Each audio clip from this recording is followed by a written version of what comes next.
Hello അസ്സാം വലൈക്കും, welcome back to my channel. അപ്പൊ ഞാൻ അർഷക്കും കൂടെ ചായ കുടിക്കുന്ന ഒരു തിരക്കിലാണ് കേട്ടോ. സമയം 3 മണിയായിട്ടുള്ളൂ. നമ്മുടെ ചായക്കുള്ള സമയമൊന്നും ആയിട്ടില്ല, പക്ഷെ ഇന്ന് കുറച്ച് നേരത്തെയാണ് കേട്ടോ. സംഭവം എന്താ വെച്ചാൽ അപ്പുറത്ത് നമ്മൾ സിദ്ദിഖാക്കാന്റെ വീഡിയോ വേണേ നടക്കുന്നുണ്ട്. അവിടുത്തെ പണിക്കാർക്ക് ഇന്ന് ചായന്റെ കടിയൊക്കെ വാങ്ങാൻ പോയത് അർഷാക്കുമാണ്. സിദ്ദിഖാക്കും വൈഫും കുട്ടികളും ഒരു ഫുഡ് പോയ്സൺ ബാധിച്ചിട്ട് ഹോസ്പിറ്റലിലാണ് കേട്ടോ. ജസ്റ്റ് ചെക്ക് ചെയ്യാൻ വേണ്ടി പോയതാണ്, വേറെ കുഴപ്പമൊന്നുമില്ല.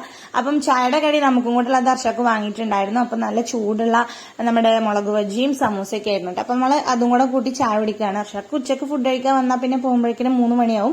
അപ്പൊ നമ്മൾ ആ 3 മണിക്ക് തന്നെ രണ്ടുപേരും കൂടെ ഇരുന്ന് ഒരുമിച്ച് ചായ കുടിച്ചു. അങ്ങനെ അർഷാക്ക് പോയി. അത് കഴിഞ്ഞിട്ട് ഞാൻ എന്റെ ആയുധങ്ങളൊക്കെ എടുത്ത് ഇറങ്ങിയിട്ടുണ്ട്. ആയുധങ്ങൾ കണ്ടാൽ തന്നെ നിങ്ങൾക്ക് മനസ്സിലാവും എന്തിനുള്ള പരിപാടിയാണെന്നുള്ളത്. അപ്പൊ നമ്മൾ സ്റ്റിച്ച് ചെയ്യാൻ പോവാണ് കേട്ടോ.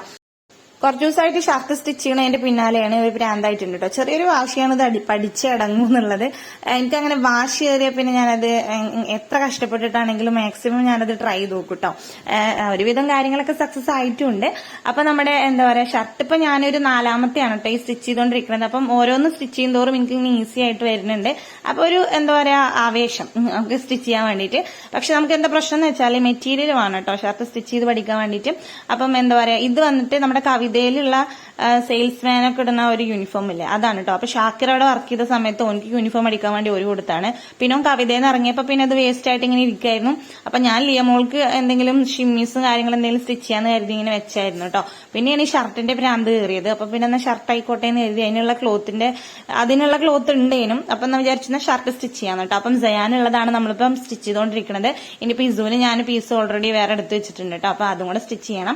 അപ്പൊ നമ്മളിപ്പോ ചെയ്യുന്നത് എന്താന്ന് വെച്ചാല് ഒരുവിധമുള്ള ഷർട്ടിന്റെ എല്ലാ സംഭവങ്ങളും ചെയ്ത് കഴിഞ്ഞിട്ടുണ്ട്. ഇനിയിപ്പം കോളർ ഒന്ന് വെക്കണം കേട്ടോ. കോളർ വെക്കുമ്പോൾ കുറച്ച് ടെൻഷൻ ഉണ്ട്, കാരണം അതിന്റെ അളവ് കറക്റ്റ് ആയിട്ട് വരണം. അപ്പൊ നമ്മൾ കോളർ ആദ്യം 2-3 തവണ അളന്നെടുത്തിട്ട് കറക്റ്റ് മെഷർമെന്റ് എടുത്ത് പിന്നെ ക്യാൻവാസിൽ വരച്ച് കട്ട് ചെയ്തിട്ട് സ്റ്റിച്ച് ചെയ്യാനിരിക്കാൻ കേട്ടോ. കുറച്ച് ടെൻഷനോട് കൂടിയാണ് ഞാനിത് സ്റ്റിച്ച് ചെയ്തുകൊണ്ടിരിക്കുന്നത്. കാരണം കോളറിന്റെ അളവ് 1-2 ഇഞ്ചൊക്കെ മാറ്റം വന്നാലേ ആകെ മൊത്തത്തിൽ കോളാവും കേട്ടോ. അപ്പം എന്തായാലും എനിക്ക് കറക്റ്റ് ആയിട്ട് കിട്ടിയിട്ടുണ്ടായിരുന്നു. ഭയങ്കര സന്തോഷമായിട്ട്. അപ്പൊ എനിക്ക് പിന്നെ എല്ലാ പരിപാടികളും കഴിഞ്ഞ് കോളറൊക്കെ വളരെ നീറ്റ് ആയിട്ട് തന്നെ കിട്ടിയിട്ടുണ്ട്. അപ്പൊ ഇനിയും കുറച്ചും കൂടെ സ്റ്റിച്ച് ചെയ്ത് ഇങ്ങനെ പഠിക്കണം കേട്ടോ. ഷർട്ട് നെക്സ്റ്റ് നമ്മുടെ സ്കൂൾ തുറക്കുമ്പോഴേക്കും എന്താ പറയാ എനിക്ക് യൂണിഫോമിന്റെ ഷർട്ടൊക്കെ സ്റ്റിച്ച് ചെയ്ത് കൊടുക്കണം എന്നുണ്ട് എല്ലാവർക്കും. ഇൻഷാല്ലാ യൂണിഫോം എല്ലാ ടൈപ്പ് യൂണിഫോമിന്റെ അതായത് ഷർട്ട്, സ്കേർട്ട്, പാന്റ്, ട്രൗസർ ഒക്കെ പഠിക്കണം എന്നുണ്ട്. ഞാനത് ലിസ്റ്റിൽ ഇട്ട് വെച്ചിട്ടുണ്ട് കേട്ടോ. പഠിക്കാൻ പോവാന്ന്. ഇനിയിപ്പോ ഷർട്ടിന് നമുക്ക് എന്താ പറയാ ബട്ടൺസ് ഒക്കെ വെക്കണത് പുറത്തുനിന്നാണ് വെക്കാം. അങ്ങനെ ആ പരിപാടികളൊക്കെ കഴിഞ്ഞിട്ട് നമ്മള് നൈറ്റിലേക്കുള്ള ഫുഡ് സെറ്റാക്കുകയാണ്. അപ്പം ബിരിയാണി മതി നിസു പറഞ്ഞു. അപ്പൊ ഈ നേരത്ത് ബിരിയാണി തട്ടിക്കൂട്ടാൻ ഇങ്ങനെയൊക്കെ പറ്റത്തുള്ളൂ. അപ്പൊ നമ്മളിത് ഒരു പ്രഷർ കുക്കറിൽ കുറച്ച് നെയ്യൊക്കെ ഒഴിച്ച് ചൂടാക്കിയിട്ട് കുറച്ച് പട്ടയും ഏലക്കായും ഗ്രാമ്പൊക്കെ ഇട്ട് കൊടുത്തിട്ടുണ്ട് കേട്ടോ. ഒരു 2 വീതമാണ് ഇട്ട് കൊടുത്തിട്ടുള്ളത്.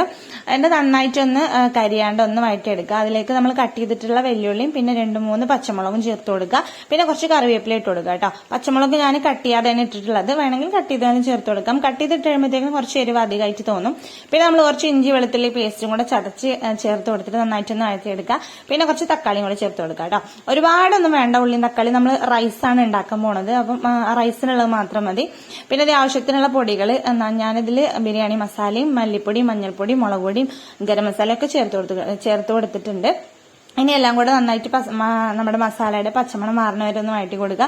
പിന്നെ ആവശ്യത്തിനുള്ള വെള്ളം ഒഴിച്ചു കൊടുക്കുക കേട്ടോ. 1 കപ്പ് അരിക്ക് 2 കപ്പ് വെള്ളം, അതാണ് കേട്ടോ നമ്മുടെ കണക്ക്.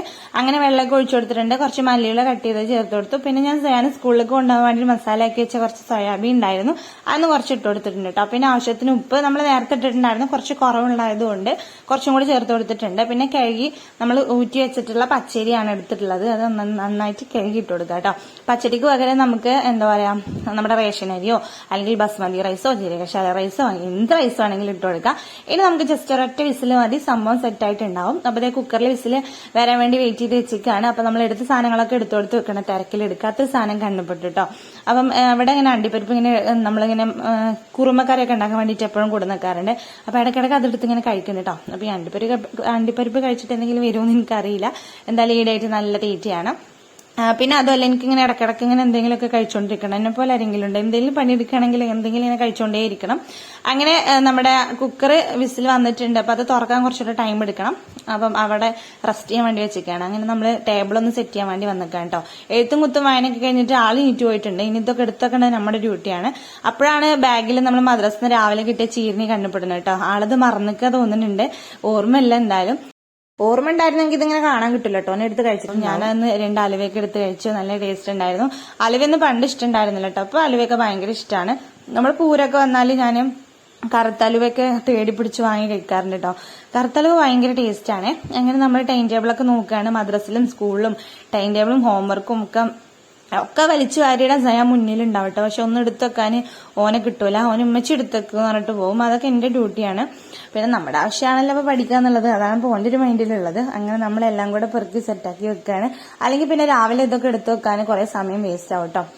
ബാക്കിയുള്ള പരിപാടികൾക്ക് ശേഷം നമ്മൾ വീണ്ടും അടുക്കളയിലേക്ക് വന്നിട്ട് നമ്മൾ കുക്കറിന്റെ ആവിയൊക്കെ പോയി നമ്മൾ തുറന്നു കേട്ടോ. നമ്മൾ തുറന്നപ്പോൾ നമ്മുടെ തൊട്ടടുത്തിരിക്കുന്ന ചെറുക്ക് എത്തി നോക്കുന്നുണ്ട്. ഹായ് ബിരിയാണി എന്നൊക്കെ പറയുന്നുണ്ട് കേട്ടോ. അവനെ പറ്റിക്ക് അതൊക്കെ മതി.